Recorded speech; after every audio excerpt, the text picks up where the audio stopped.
Donc, une étude très intéressante faite par des universitaires démontre que lorsque les médias adoptent un traitement plus neutre sur l'origine nationale ou étrangère des auteurs présumés d'infractions, par exemple, les inquiétudes à l'égard d'immigration se réduisent. C'est-à-dire que le traitement médiatique et ce que vous racontez dans les médias joue énormément sur les choses. Que je vous ai donnés sont faux. Je vais vous répondre.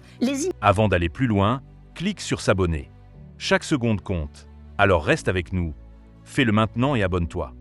Les immigrés ne sont pas plus enclins à commettre des infractions que les personnes nées dans leur pays d'accueil. C'est un fait. Je continue de vous expliquer, je vous vois complètement ébahi, vous découvrez la réalité, ça vous surprend, mais ça va vous faire plaisir puisque ça vous inquiète. Donc si j'explique ce qui vous inquiète, ça va vous rassurer, ça va vous faire beaucoup de bien.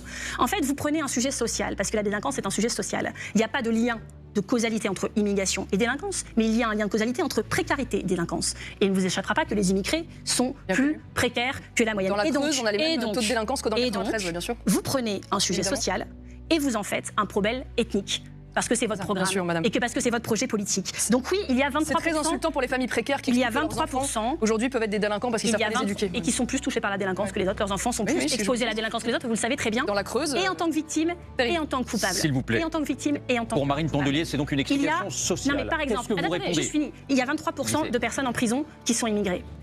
Mais vous savez aussi que quand vous êtes en situation irrégulière, vous avez plus de chances d'aller en prison, d'être interpellé, par exemple, pour des délits de séjour irrégulier. Ça ne risque pas de vous arriver si vous n'êtes pas étranger. Donc ça explique aussi cela. Et je vous donne un chiffre qui est intéressant. Par exemple, 18% des homicides dans ce pays sont causés par des immigrés. Mais 19% des victimes d'homicides aussi sont immigrés. Donc ce que ça démontre, c'est que quand vous êtes immigré et donc précaire, vous êtes plus exposé. Exposé à la criminalité et à la délinquance en tant que victime, en tant qu'auteur, mais ça touche les deux. Et en tant que victime, je ne vous entends jamais.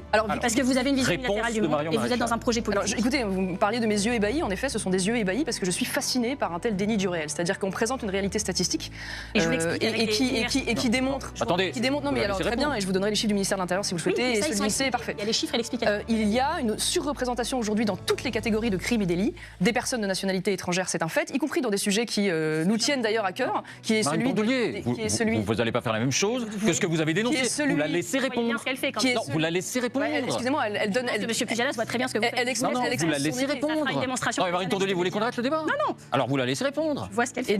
Et donc, une surreprésentation dans toutes les catégories de crimes et délits, y compris dans des types de délits et de crimes qui nous tiennent d'ailleurs toutes les deux légitimement à cœur, qui est celui des violences intrafamiliales et notamment des viols conjugaux, où là encore, les étrangers sont 2,2 fois plus en proportion représentés que les Français. Donc indéniablement, il y a ce cas-là. Alors vous expliquez que c'est la question de la précarité. Je ne le crois pas. Je vous ai donné cet argument aujourd'hui de la Creuse qui m'apparaît assez représentatif, puisque vous savez, c'est aujourd'hui le département le plus pauvre de France et qu'à ce titre, on voit bien qu'il n'y a pas d'équivalent, bien sûr, en termes de réalité statistique sur la délinquance. Moi, je crois bien davantage qu'il y a aujourd'hui, du fait de l'arrivée de l'immigration de masse, l'importation de cultures extra-européennes qui sont, pour reprendre un terme qui vous est cher, plus patriarcales, voilà, qui n'ont pas forcément les mêmes codes que nous. Féministes, qui n'ont pas les mêmes codes que nous, qui posent des difficultés aujourd'hui d'intégration et même évidemment d'assimilation, que quand vous ne vous intégrez pas, parce que vous n'avez pas les codes du pays dans lequel vous rentrez, bien évidemment, vous pouvez tomber plus facilement dans la délinquance. Quand on parle, par exemple, j'imagine, d'un sujet sur lequel vous êtes positionné, qui est celui de l'accueil des réfugiés afghans, j'imagine qu'au même titre que l'ensemble des demandes d'asile, vous êtes pour l'accueil illimité et sans sélection de tous ceux qui souhaitent rentrer en France. Les Afghans, par exemple, c'est assez significatif. Vous savez qu'ils sont 90% à vouloir l'application de la charia. Voilà. Et donc, quand vous importez de manière importante... Oui, il y a eu un sondage, en l'occurrence, c'était une mémoire, c'était Eurostat qui avait fait ce sondage, qui, pour le coup, démontre que, en fait, quand vous importez de manière très importante, parce que les Afghans, sur les 10 dernières années, c'est pas moins de 100 000 personnes, sur un territoire, des gens qui ont des codes culturels complètement différents, vous comprenez bien que l'intégration, y compris le respect de la loi et des fondamentaux, finalement, culturels, est beaucoup plus difficile. Donc, je n'ai pas du tout la même lecture que vous, et je dois dire que je pense que les Français n'ont pas non plus eu égard, évidemment. Dernière réponse peut-être sur ce point de Marine Tondelier, sur les codes culturels différents, c'est ce que dit Marion Maréchal. Dans l'étude. Dans cet échange entre Marion Maréchal et Marine Tondelier, le désaccord ne porte pas seulement sur les chiffres de l'immigration et de la délinquance, mais sur la manière d'expliquer le réel. Marine Tondelier défend une lecture principalement sociale. Selon elle, il n'existe pas de lien direct entre immigration et délinquance, mais un lien fort entre précarité et délinquance. La solution passe donc par l'intégration juridique et économique, comme l'accès au titre de séjour, présenté comme un facteur de stabilisation. Marion Maréchal adopte une approche différente, elle reconnaît le rôle des statistiques, mais insiste sur les dimensions culturelles et normatives, estimant que certaines difficultés relèvent de codes importés et d'un échec de l'assimilation. Philosophiquement, on retrouve ici une opposition classique. D'un côté, une vision structurelle et sociale du crime, de l'autre, une lecture civilisationnelle et culturelle. Comme le rappelait Raymond Aron, le conflit politique n'est souvent moins des valeurs que du diagnostic posé sur la réalité. Et c'est précisément cette divergence de diagnostic, entre causes sociales et causes culturelles, qui va continuer à structurer la suite du débat entre Marion Maréchal et Marine Tondelier. Que je vais offrir à madame. Mais vous donnez beaucoup de pouvoir à CNews et à moi-même, c'est intéressant. Ma table de cheveux. La table de chevet, vous pourrez la relire le soir en vous endormant, ça vous apprendra des choses. Il y a des expériences de terrain qui ont été faites. En Italie, par exemple, en 2017, ils ont proposé un certain nombre de titres de séjour, mais il n'y en avait pas, il y en a pas pour tout le monde. Donc c'était premier arrivé, premier qui avait le titre de séjour, il y avait un en ligne. Donc il y a des gens qui sont arrivés en ligne, certains qui arrivaient une minute avant qu'ils déposaient leur dossier avaient le titre de séjour, ceux qui arrivent une minute après ne l'ont pas.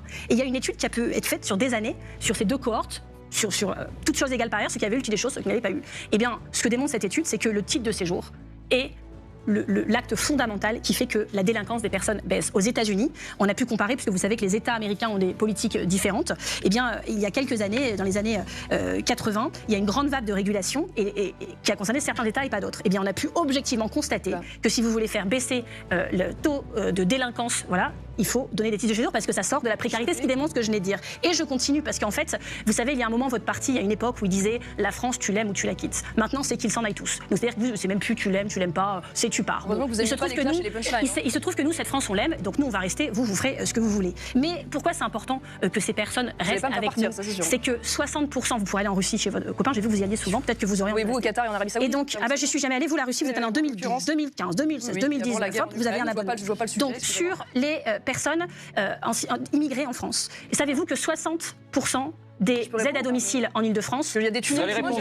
Savez-vous que 38,8% des employés de maison sont immigrés? Savez-vous que 28,4% des employés de gardiennage et de sécu sont immigrés? 22% des cuisiniers, 24% des ouvriers non qualifiés du bâtiment et 18% des médecins hospitaliers. Et donc, ce que je la démonstration d'ailleurs, madame, c'est que même le MEDEF dit, qui est dans la MEDEF qui n'est pas gauchiste, dit qu'en 2050, il faudra 3,6 millions de travailleurs étrangers. Et vous leur répondez qu'ils s'en aillent tous. Eh bien, vous êtes inhumaine, antisociale et vous êtes contre l'économie. Avant de partir, vous êtes plus de 95% à regarder nos extraits sans être abonné.